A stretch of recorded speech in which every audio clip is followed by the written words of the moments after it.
Welcome back to But I'm Still a Good Person by Vince Nicholas.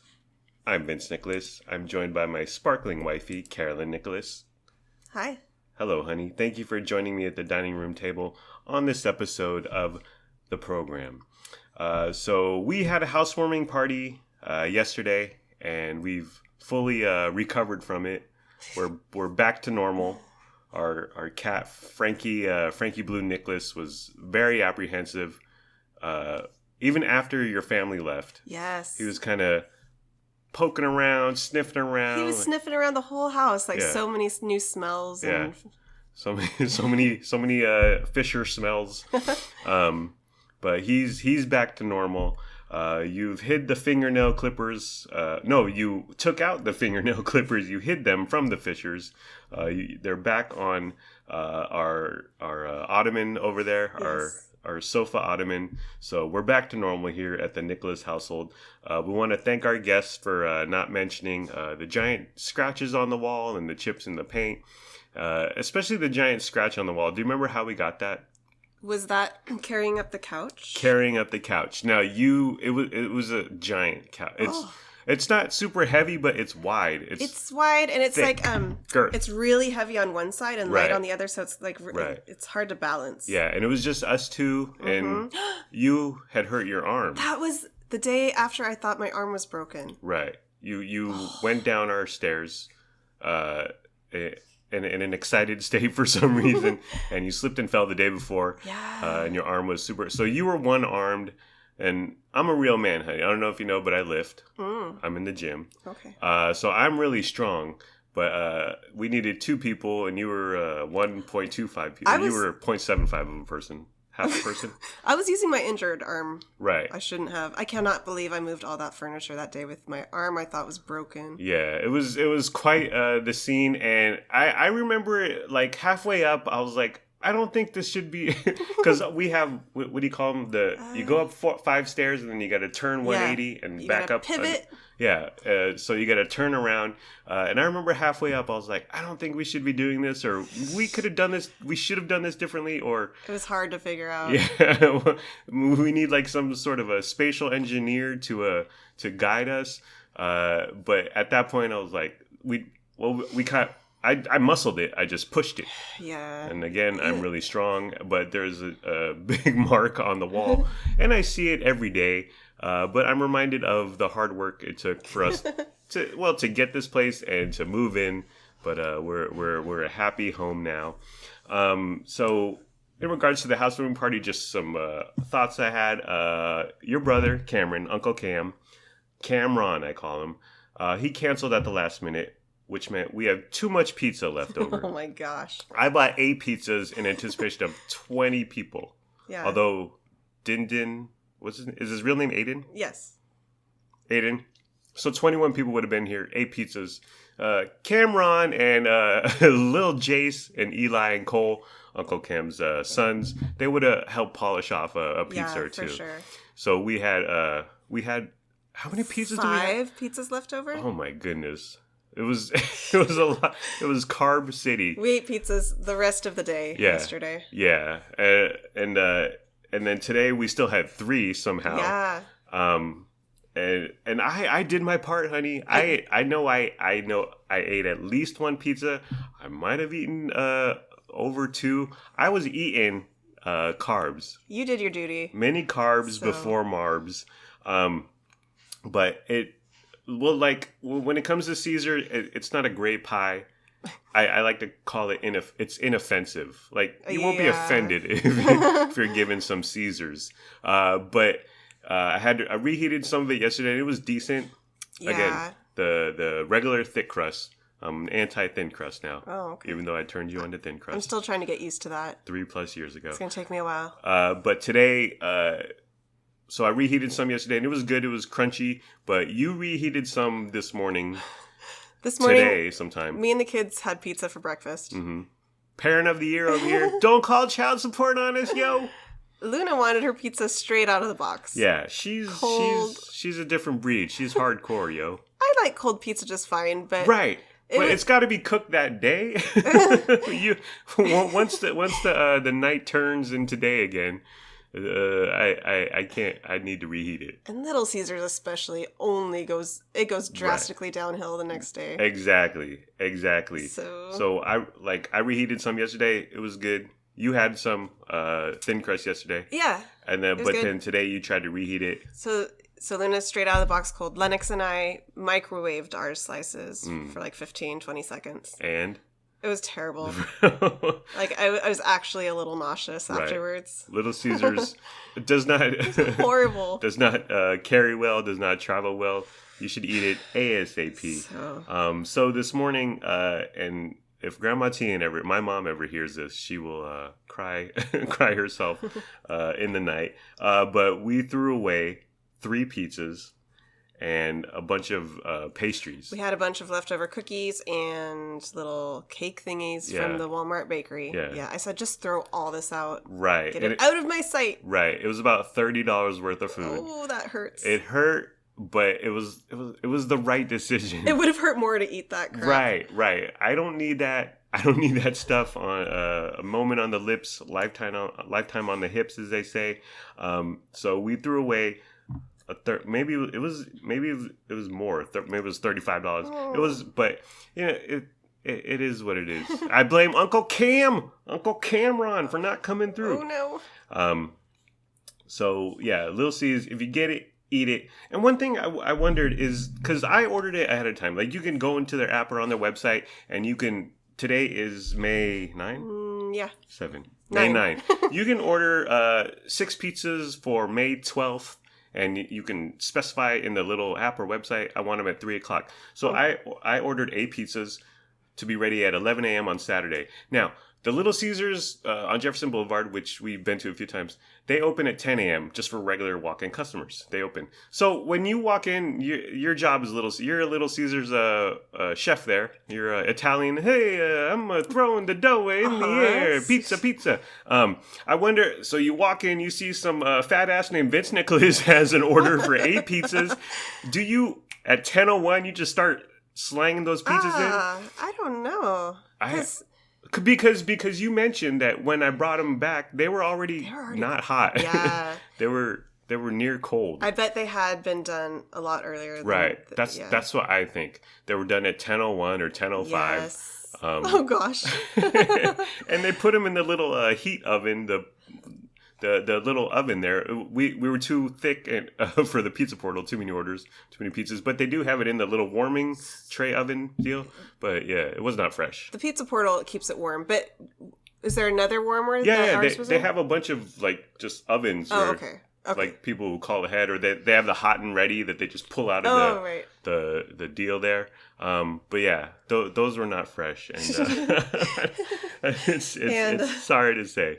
24 hours later, even worse. Even worse. So a few thoughts.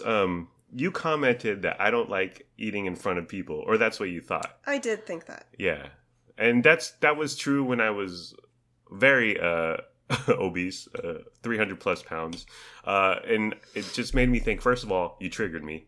Oh, I'm literally shaking right now. I'm spiraling. But you just bless you. Sorry. Oh gosh, that might happen a lot. Okay, here comes 14. I have allergies. Here comes 14 sneezes in a row, and then probably an F word by the 4th sneeze. God damn it, honey. GD. Sorry. It's Sunday. Take the Lord's name in there. Lord's Day. But when I was very large, I would not eat in front of people because it was just embarrassing. Like the very concept of me putting and this would only happen at work because I had no friends at that time. The very concept of someone brought donuts or someone brought breakfast casserole. The very concept, the very thought of me putting food into my mouth. No, I don't eat. No, that would be gross and disgusting. Meanwhile, the second I left work, I was hitting up the drive-thru doing bang bang, and I ate all the time by myself in my apartment on Howe Avenue and later Rudier Road. But yeah, it brought back just my memory, not good memories. And I wonder what people thought. Like, he's very fat. Yet I've never seen him put a piece of food in his mouth. What's going on there? Another comment, another thought from the housewarming. Your brothers both said this. They were kind of looking at our space, which decent space, but it's not giant. They have bigger houses, more kids. Uncle Brandon has 4, and Uncle Brent has 3. Yeah.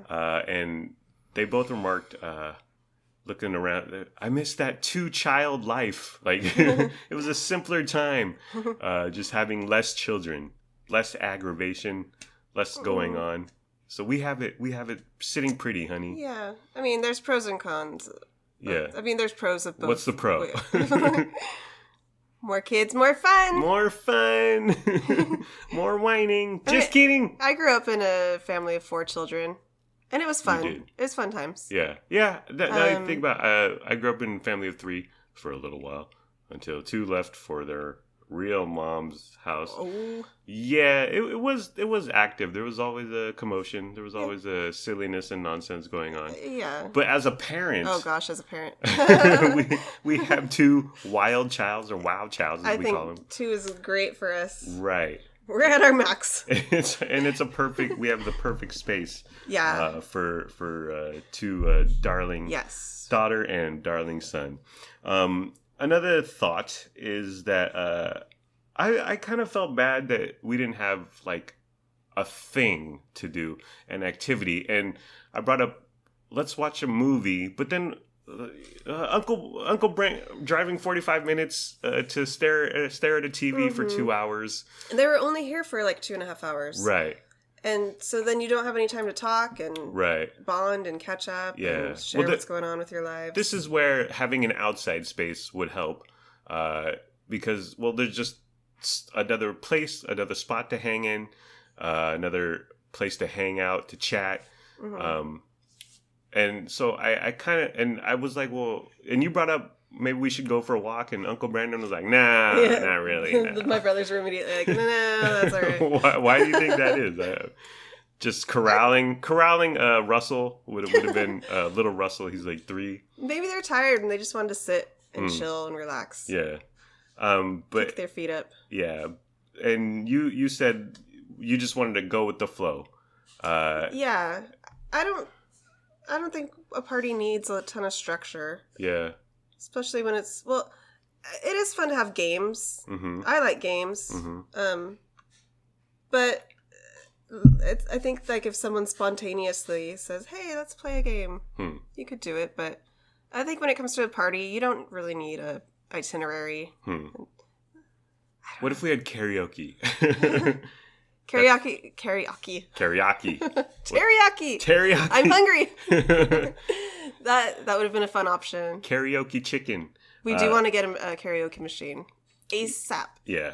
One thing that I wanted to mention is that we didn't drink booze. Now, oh yeah, we did buy booze. Yeah, I bought some bunch of Bud Light, whatever we have. You were planning on drinking. Yeah, I was like, I'm not going to drink before your brothers show up, but I will start drinking once they do show up. Your brothers do not drink, and obviously their children do not drink. Teetotaler. Is that a word? Yeah. Did I say it right? Yeah. Without so much hesitation.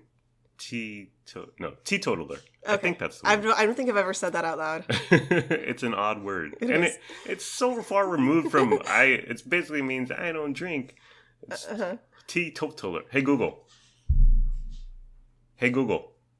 what does teetotaler mean? Teetotaler is used as a noun to mean a person who never drinks alcohol, similarly to non-drinker and abstainer. Abstain. Do you want to hear how teetotaler is spelled? New! I found several... Oh, get out of here. Can you go smack her? Oh, no, don't smack her. Be nice. Shut up, lady. Don't be violent against the Hey Google. Although Lennox Albert calls the Hey Google stupid about 6 times a day. But so we had booze. Your brothers don't drink. I was planning to drink, but we didn't drink. I didn't drink because we do have a decent space here, but it is kind of one space, and just the proximity, everyone was kind of cloistered together. Mm-hmm. I became self-conscious. I know. I was not going to drink because I am self-conscious. Yeah. And but I was totally fine with you drinking in front of them. I don't care. Yeah. I So and the kids, again, they were mostly up in Luna's room going nuts, but they were still in a tight spot with all of us. So I kept it sober, and I ended up eating nearly probably over 2 pizzas to myself. I would say, why eat and drink when you can just drink on an empty stomach and get drunk faster?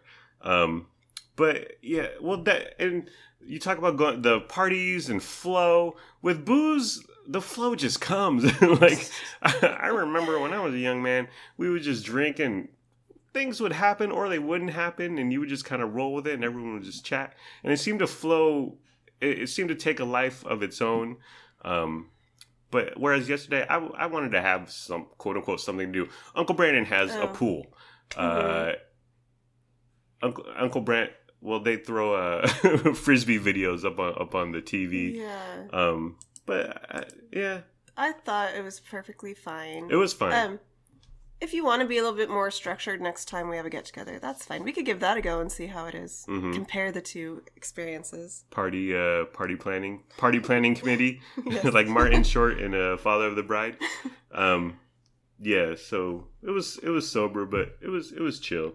A topic of conversation that came up was the homeless. And I'm sorry to say we didn't solve the problem. We tried. But we gave it several minutes of virulent conversation. But I forget how it came up, but we brought up sending them somewhere else, for lack of a better word. Mm-hmm. So if they're like, hey, I'm from Columbus, Ohio. Here's a bus ticket to Columbus, Ohio. See you later. Mm-hmm. And we won't get into specifics, but you used to work with people who are unhoused or experiencing homelessness. Mm-hmm. And that was a program at a time? There was a program where, and this was a long time ago, I can't remember the details. I believe they had to have proof that they had like a place, somewhere to stay. Mm-hmm. But we would pay for a one-way ticket and like anywhere in the country. So they could go to a completely different state. That was it was a program we had. So like I'm gonna crash on my boy Joey Lawrence's house on his couch. Joey Lawrence, star of Blossom. Whoa! And then you would have to call Joey Lawrence. Is that how it worked? Do you remember? Or would it just be like, I can't remember how we would. I don't think the verification of where they would be going was. It wasn't very strict. Like, just give us an address. They just needed to fill out a form. Or like the sworn statement from my friend, so and so can stay at my house at this address. It was it wasn't super strict. So you open it up to forgery. Sounds like the voters' reg, honey. But it didn't last long, the program. I believe there were some budget cuts. Yeah. And we can't buy a bus ticket. So yeah, that was one of the a bunch of services got cut, and that was one of them. It's a quote unquote interesting idea. It's a novel approach, but then Columbus, Ohio, has to deal with this ne'er do well. There's there's a theory of thought. I don't know the phrase that there's no really solution to solving homelessness. You just got to move it along. Yeah. Not in my backyard. Right. That's one thought around the issue. Yeah. So a cop kind of saying, you can't be on this lawn in front of Carl's Jr. I have nowhere to go. Cop, that's not my problem. Just don't lay down on this. You don't have to go home, but you can't stay here. Don't let the door hit you on the way. So I think that there's some services that were developed with that in mind. Mm-hmm. Like, we'll pay for them to just get to go. Yeah. You know? Yeah. Well, so, you know. When I nearly ran for Citrus Heights City Council, my motto was going to be, Uber the homeless to Orangevale. Oh, yeah. Which is where the great Judy Farrell lives. Another thought that happened this weekend. We're recapping the weekend, folks. It's a Sunday fireside chat. I had to call Walmart customer service for a $2 refund, which I shouldn't have called. It was mistaken communication between my sparkling wife and I. $1.88. But we had the product. It was just you thought it was whipped cream. A spoon in a tub. I thought we didn't get a tub of Cool Whip. Right, Cool Whip. Exactly. We did get a bottle of the spray right whipped cream. Right. And so, I was well, anyway, it doesn't matter. what's the statute of limitations on refunds from Walmart? We got $1.88, but I had to call their customer service, and I thought it was fairly a decent dialogue conversations. There wasn't much to it. Hey, we need this whipped cream. It was like, hey, no problem. But then at the end of the call, I think it's in their script, and this goes to several customer service. I've worked in call centers, but like as a customer service representative, when you have a customer on the line, you're not allowed to say goodbye. So you kind of, okay, we refunded you that $1.88 on the whipped cream. Okay, cool. And then it's just kind of like, you just sit there. And then they come with the, have I resolved all your questions? Mm-hmm. Yes, you have, sir. And then a little bit more dead silence. And then, do you have any other questions I can help? Well, how... And then it gets awkward, as Luna Marie would say, cringe. And it's like, well, I do have a question. How are you doing, Raheem? Seriously. How's your life? Do you need a hug? How's your lady friend? But yeah, it gets to the you hang up. No, you hang up. No, you hang up. So customer service, just get rid of us. I got my $2. Just say, thanks, goodbye. Just a thought. Okay. So let's get to some movie reviews. We watched, today we watched Pride and Prejudice, but we're going to review Minari and Mortal Kombat. So today is Mother's Day. Happy Mother's Day, honey. Thank you. And this morning, I gave you a card. Oh. I bought you a pair of super cute Vans, which I gave you a couple days ago because... Well, I saw the Vans. I got it ordered here, delivered here, and the return address said Vans. Yeah. And I was like, she kind of knows what they are. But I got you a pair of shoes, and then this morning I gave you the boom boom. Best Mother's Day ever. Yeah. And then it was but we had a good day. We went to the gym. We went on a walk with the darling Wow Childs, and then you wanted to watch Pride and Prejudice. You've been saying this You've been saying this for months, years. I love the 2005 Keira Knightley Pride and Prejudice movie, yes. And I don't know why I always want to sit down with you and the kids and watch this movie, and then we never do. We never have. Right. So today, nowadays we like to talk about watching things instead of actually watching things. Like, we will talk and talk and talk. We need to watch this. We need to stream that. And then when it comes down to it, we get around to probably 10%. But we did watch the 2005 Pride and Prejudice film adaptation of the book by Jane Austen. And I'll read the summary here. The film features 5 sisters from an English family of landed gentry. What does that mean? I don't know. Okay. Well, land, gentry. Hey, Google. What does gentry mean? Gentry is used as a noun to mean people of good social position. Specifically, in the UK, the class of people next below the nobility in position and birth, similarly to the upper classes and the upper middle class. Okay. Do you want to hear gentry used in a sentence? No, shh, quiet. Down, girl. Oh, the Google should, I think we just lost our one listener in Greece /Germany/Canada. The Google should not be on any more podcasts. Keira Knightley, English family of landed gentry as they deal with issues of marriage, mortality, and misconceptions. Keira Knightley stars in the lead role of Elizabeth Bennet, while Matthew Macfadyen plays her romantic interest, Mr. Darcy. And honey, how many times have you seen this movie? Can you even guess? I've probably seen it 12 times. Really? And it was I knew about it, obviously, and I know about the book. I might have had to read it once in high school, and I didn't. Or I asked my friend Amit Sinha to summarize it for me. That's what I did for Jane Austen. We had to read Jane Austen. I believe it was 7th grade. Oh, I cannot imagine a teacher trying to get some 12 and 13-year-olds to read Jane Austen. Okay, maybe it was sophomore year. No, even high schoolers. Right. Don't do that to them. Show them the movie. I remember we had to read it. I didn't read it. The day we had a test on it, I turned to my friend Amit Sinha, who's a lovely gentleman nowadays, and I was like, "Can you summarize this book for me?" It's like, well, this girl, and the quiz did not go well. That was with Mr. Pyle, Pyle. I love the book. It's my favorite. I've read it like 5 or 6 times. Right, we have it on our bookshelf. But it's difficult to read. There's a lot of big words. It's a kind of old fashioned. It's very dialogue. So it's very chunky. I would describe the dialogue. I love it, but I wouldn't. I don't think anyone should be forced to read it. Right. It's hard to get through. Yeah. Well, I asked you, could Lennox read it? Heck no. Heavens no. Neither could Luna. Right. And even I kind of got the gist of what was going on, but some lines I just didn't understand. Yeah. A few times I had to pause because there was just a lot going on in general. We watched it with subtitles. Right. We watch most movies with subtitles. Yeah. But you still had to pause it a few times, and I told you what was going on. Yeah.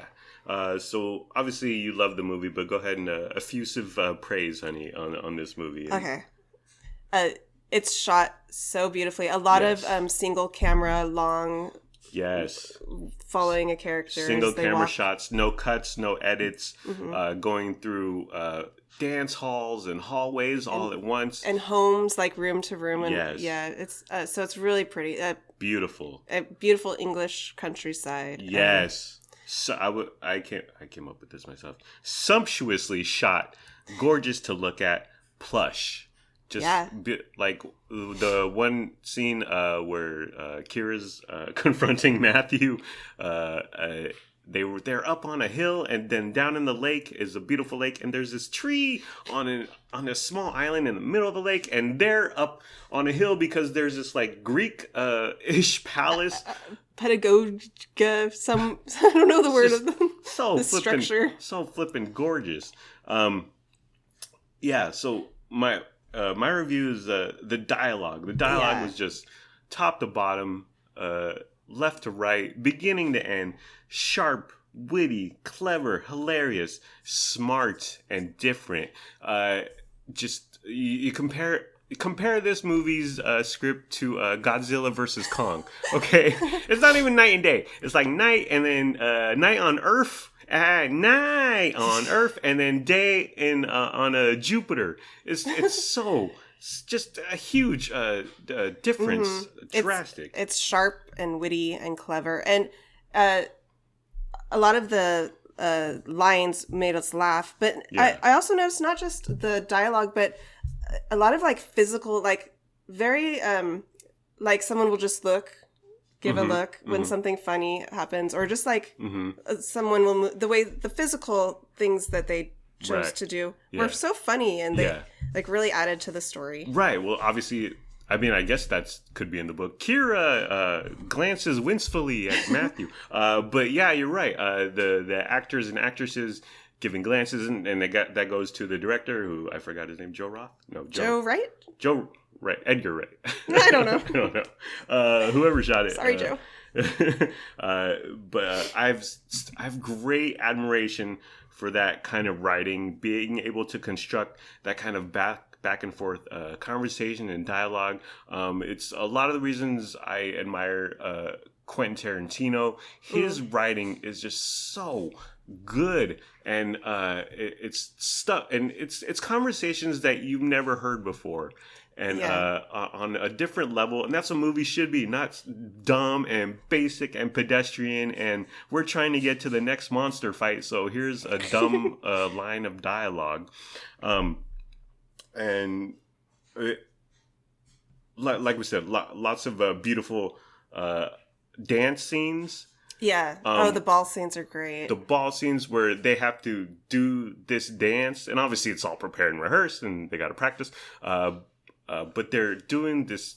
It's not great dancing. I mean, it's not Wade Robson, In Sync. It's gonna be me, Michael Jackson dancing. But there's choreography going on. You got to memorize, and you got to clap your hands and stuff. Do-si-do. But they're doing these moves while reciting this intricate, complex dialogue, and it just blew me away. I wanted to watch like behind the scenes of the dancing, the rehearsing, and I bumped into you while I messed up this line. I would love to see that. And just that kind of movie takes a lot of effort and a lot of care and a lot of takes and rehearsing, and which just makes me just love it even more, just appreciate it even more. A couple quick things also. Yes. The soundtrack, or not the soundtrack. Score. The score yes. is really beautiful. Mm-hmm. Really adds to it. And I also love like the house, all the houses that it's shot in. Yes. And like the family home of the Bennetts. Mm-hmm. I want to just go wander around that house. It was so, just looks really cool. Yeah. And the costumes and everything. Yeah, really the costumes, the furniture, the curtains on the every window. little detail. Yeah. It's just like a beautiful world. They go into Mr. Darcy, or was it Judi Dench's house, whatever, where Mr. Darcy's sister is playing the piano, and she's in this long ass piano that's beautiful, and then there's this huge ass painting right behind her. Yeah, it's gorgeous. It's something to look at visually, and again, the dialogue, unbelievable. But a couple more thoughts on the movie. The chauvinism, the misogyny. Do you think this was like this? Like girls and women were desperate to find a rich man. Yeah. Really? Yeah, well, there was like, I'm not an expert, but there was laws and stuff. Like the women could not, like their cousin Mr. Collins was going to inherit everything after the dad died because girls were not allowed to inherit. He was short, had bad hair, yes. And like there were very few ways that women could earn a living or make any sort of money. So yeah, if you had to marry rich, you had to. What is it? The Taliban over there? Wow. Okay, so. And it was written by Jane Austen in that time. Was it? Okay. Yeah. So like she was like making observations about the world around her. Okay. And she was writing stories about it. You're blowing my mind. I for whatever reason, I thought Jane Austen was a female writer in whatever the 1960s who dreamed this up. But she was writing about her contemporary time, the time she lived in. Hecka fascinating. And you just dropped a no, honey. I did. Penalty. But I guess that's just a comment of the time. Much chauvinism, much misogyny. You bring up Collins, and he wanted one sister, and then the mom was like, "That sister's taken, yo," and he was like, and she was like, "Well, how about Keira Knightley?" And he's like, an acceptable alternative or something like that. So misogyny, chauvinism, sexism abounds, but the way Keira Knightley plays it, and she's her own woman, and she's a strong woman. Lots of curtsying, very formal AF, and. Talk about Meghan Markle in the Oprah interview, whining about curtsying in front of the Queen. These people were curtsying every 15 seconds. And every time a woman entered the room, the man would stand. Right. And every time they said goodbye, they would curtsy to each other. A lot of standing up, a lot of sitting down. The like strong thigh muscles. Right. They don't skip leg day. It's like a Lutheran church service. But yeah, I loved it. Laughed out loud several times. Just in awe of Jane Austen's writing and dialogue. That girl Jane, she's going places. I'm really glad you enjoyed it. I didn't know, because I love it. And all these things we've been discussing. Yeah. That's how the reasons I love it. But I kind of didn't know how you were going to feel about it. Yeah. I'm really glad you liked it. Yeah, you love reading, and that's an excellent adaptation. And I asked you, what's the book like? And you said it's pretty much the same kind of chunky dialogue. The dialogue is very similar. Yeah. The book is obviously a lot more long-winded, much more scenes and conversations and details. Right. But I think it's a very good adaptation. Absolutely. Loved it. And we tried to get Darling's son, Lennox Albert, to watch. He was in for about 5 minutes. I knew the kids weren't going to be into it. That's fine. Darling Luna was from her a loft in her loft from on the third story. Excuse me. She kind of paid attention, kind of dipped in and out, wanted to know what was going on. But it was like, we're trying to watch this, and you really got to pay attention. You really got to focus. It's a lot to take in, but loved it. Thank you for bringing it to me, honey. I really appreciate it. Awesome. It was an excellent way to spend a couple hours with my sparkling wife on Mother's Day. Oh, and you did talk to your mom, Liz Fisher, and we mentioned that we watched it, and I was carrying on with my high praise like I am now. And your mom, Liz Fisher, said, "You just went up 2 points in my book, Vince," or whatever. Yeah. I love you even more. So much love to Liz Fisher, and winning points with Liz Fisher. You can never go wrong. Best son-in-law. Okay, let's move on to Minari. Nominated. I didn't even get the summary. A Korean American family moves to the Midwest, Nebraska / Arkansas / Alabama, somewhere, and they try to begin farming and try to make a life for themselves. Hijinks ensue, and they're poor. And then they get their grandma to move with them to a sort of kind of flatten their discontent or kind of help out. Mm-hmm. But anyway, it was nominated for Best Picture. And Grandma, who I just mentioned, was actually won for Best Supporting. Yes, Best Supporting Actress. Okay. So what was your reaction, hot take to Minari? What did you think, honey? I enjoyed it. As I found the little son to be super cute and funny. He reminded me so much of Lennox. Yeah, absolutely. Like, some things were just, like, spot on. The tank tops. The outfits, the shorts and tank top with the rain boots. Yeah. Oh my gosh, Lennox lived in that outfit. Yeah, those dinosaur rain boots, right? Yes. Or were they alligators? I think dinosaur. Yeah. And that scene when the little kid was trying to peel a banana and couldn't, he was struggling. Oh my gosh. So Lennox. Oh my gosh. Lennox, he did it once. He has successfully done it a few times. But he can't do it consistently. Yeah, and he gets really stressed out when he has to try to peel a banana for himself. And opening Slim Jims is difficult. Yeah. And small packs of peanuts. He's getting better. Yeah, he doesn't lift, honey. I keep telling him, join me in the garage. Get those dumbbells in the air, bro. But did you like it? Yes. It was all right. Yeah. It was kind of. I thought it lacked in climax and absolutely. It lacked in much of a story. Yes. Like a la No Man's Land. yes, very similar. The little boy, while super cute, I thought he was a bad actor. And it kind of took me out. I thought that the little daughter was really good at her acting and delivering of her line. Yeah. She seemed more natural, but he had a big role, the little boy. Well, how much can a little boy act? True. That was just a hurtful comment, honey. It's just like, you could tell he was like reciting lines. Right. Whereas the daughter was more, seemed more natural. More emotive. 1 to 10. Well, Pride and Prejudice, by the way, for me, 10, yo. Yeah. 10 plus. Yes, 10. Minari, 1 to 10, honey. 6. No. I mean, I don't know. My thoughts are it was quiet, contemplative, meditative. One would say boring, and that one being me. There's a few times in the movie that hints at something is off, or askew, or creepy, or scary, or weird. That something is gonna happen. Yeah, it felt like there's foreshadowing. Right. But then nothing came of it. Right. Like there's something more going on, and so you're waiting for the M. Night Shyamalan reveal, or you're just waiting for something, but it does not pan out. Yes. And the ending, it was fine. It's an ending, but it was just so nothing. I mean, spoiler alert, the grandma knocks over some fire.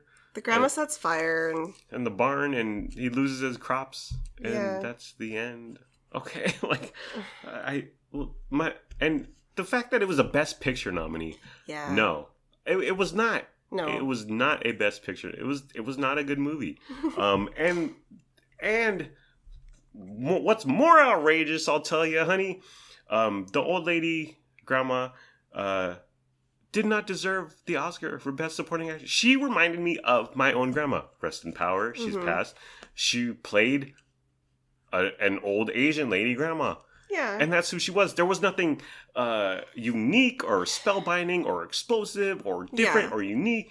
I said unique twice. There was just nothing more to it. And so the fact that she got the Oscar and got to be within 1 foot of Brad Pitt and maybe even hold his hand, well, it blows my mind. She was fine, but you're right. There wasn't anything super great or memorable, remarkable about it. Yeah. You gave it a 6? I guess. I would give it a 3, I guess. I always rate things a lot higher than I should. Yeah. I don't know why I do that. Well, your glass half full. I'm glass is completely empty. Let's move on to Mortal Kombat. Now, as a man, Mortal Kombat spelled with a K. Every once in a while, you just gotta watch something. This happened with Tenet. My sparkling wifey didn't want to watch it. Yeah. My wild childs didn't particularly care for it. So I watched Tenet by myself. I mean, I was in the house and everyone was here. I watched a few minutes with you here and there. Yeah. Same with Bad Boys 3, which I watched 10% of. I will finish that one day. But Mortal Kombat, I think it was a Sunday afternoon. I was like, I'm going to watch Mortal Kombat. And Lennox kind of came in and out. You sort of stayed with it. I was with you the whole time on the couch, but I think I was looking at my phone a lot. Right. And Lennox had no interest, but then he did watch a lot of it. Mm-hmm. And after we seeing... had to tell him to turn his head because some of it was very gruesome. Oh my gosh, he should not have watched any of it, really. Bad words. Super gruesome. My gosh, the violence. Again, please don't call child support on us. So my review, my thoughts are, there was some really cool fighting scenes, moves or whatever in it. But there was, at the same time, there was some not so great fighting scenes that were just dumb and cheesy and looked bad. One guy, so he discovers his superpower and then he changes into whatever his superhero, his new character, his new personality is, and he has this like kind of cool shiny top long sleeve sweatshirt. Mm-hmm. But then he was wearing like sweatpants, and I was like, "Did the budget? Was his wardrobe just like, we don't have money, so just wear those black sweats in the corner there." It was kind of cool. Like it's about some young guys trying to discover their new skill, and so they're practicing and training and failing. Because the bad guys are coming to take over Earth. Right, the bad guys are coming to take over Earth. So they got to up their game and discover this skill. So a lot of falling in the sand, a lot of failures, a lot of get back up, Tiger, you can do it. I thought that was pretty cool. It was cool to see them kind of bond, but still be at each other's throats, not get along, as it were. One particular scene, there was a shield, not the Captain America shield, but the shield, and it was turned into a saw blade, which was really cool, and it sliced someone straight in half. That was a good time. Spoiler alert.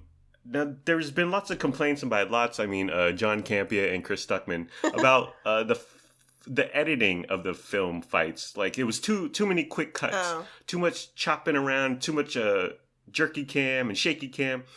My reaction is, it looked like all these stupid fights on these dumb movies. Yeah. It was no different. It was no better. It was no worse. It was the same. So I don't know. I'm not out here getting Stuckmanized. The standout was Kano. He was kind of like Conor McGregor with a sense of humor.